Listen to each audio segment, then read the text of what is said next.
come on, now touch me, babe. Can't you see? Coming up on 8:23, welcome back to your Monday morning. Our chance to look at some of the invasive species impacting local ecosystems here in BC. Gail Wallin from the Council, the Invasive Species Council of BC. Welcome to you. How long has this been around for the Council? Council's been around for almost 15 years now, but invasive species have been around much longer. And what do you find are the biggest threats we're seeing right now locally before we get into specific invasive species? The biggest threat is people are releasing things without realizing they have a big impact on their environment, whether they're goldfish or turtles or whatever. So the big thing is that people make a difference, and we're here to talk about a couple of the ones that I think people can stop the spread on. Well, the spread and awareness of this first one, the Japanese beetle. I live in Olympic Village. I've seen some of the signs of what to be aware of, but for those just getting wind of the Japanese beetle, when did we really see the emergence of this species here locally, and what is it doing to our ecosystems? That's great you saw Japanese beetle signs. Japanese beetle is brand new to BC. We just found it for the first time last year. Maybe it was here earlier, but the first time it was reported last year, and there's a movement this year to actually eradicate it from British Columbia so it doesn't devastate our roses, our maple trees, all our vegetation. It's got a lot of impact to our local vegetation. And when you have new invasive species come in, how do you think this made its way into our area? We're not sure on how it came in, but as a hitchhiker, it has the ability to jump on a boat or a bike or something, so it's probably come in through trade by being hitchhiking along with something else. So the big thing we need to know is, you as a local resident, don't take it if you're out biking and you're leaving from that area. Make sure your bike is clean. Make sure if you've gone to a concert down in the park, you're not moving it. So that's where we're really looking at help from people. And if you do spot one of these species that in the more we're going to mention, what is the best thing to do? Best thing is we've actually got an app. You can take a picture of it, snap it in to report invasives. You can report it in through us. We have all the information on where to report a suspect, just Japanese beetle in, and then people can come out and detect it and make sure it is Japanese beetle. We have a lot that are confused with Schaefer beetles and other beetles, but report it, and then people that know what they're doing can actually take action on it. Okay, good tips right there. The awareness surrounding the European fire ant. What should we know here?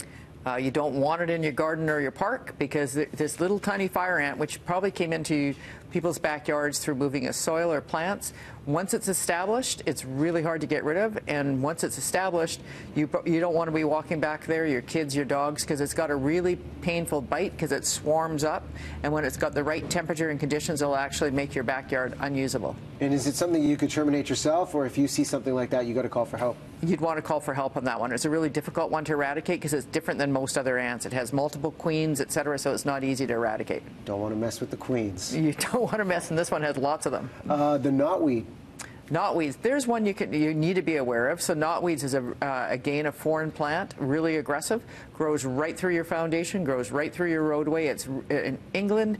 You can't even get a mortgage unless you declare it. So the knotweeds are a highly invasive plant. So know before you buy make sure you don't buy property with knotweed, because it has a major impact on your property. Where do you find are the most common areas for knotweeds?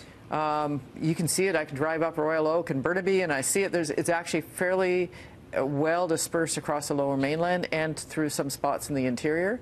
You can take again, if you've got it there, you need to treat it. Most of the treatment is usually done with a chemical application that's been tested to be safe onto the plant, because even if you leave it a little bit of the root behind, it'll regerminate.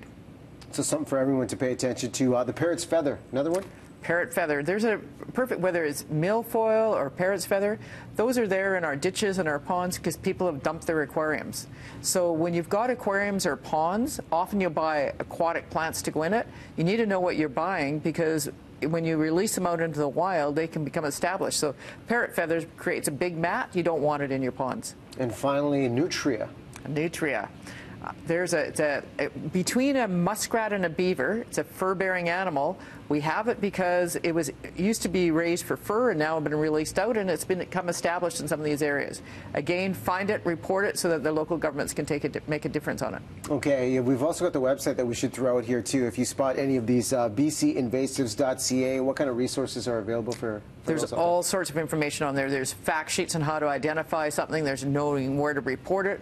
There's information on how to treat it treated if you've got knotweeds or parrot feather or whatever. And if it's raining outside, is that a good thing or bad thing with the spread of these invasive species? It's good in some ways because it enables some treatment for some species, but the big thing is if it keeps you inside from releasing your pets or aquarium, that's a good thing. We can make a big difference by taking positive actions and making sure that we don't release things into the wild. Well, this is a great message, Gail. Thanks so much for coming in. Thank you. Yeah, hopefully we can create some awareness on that topic right there.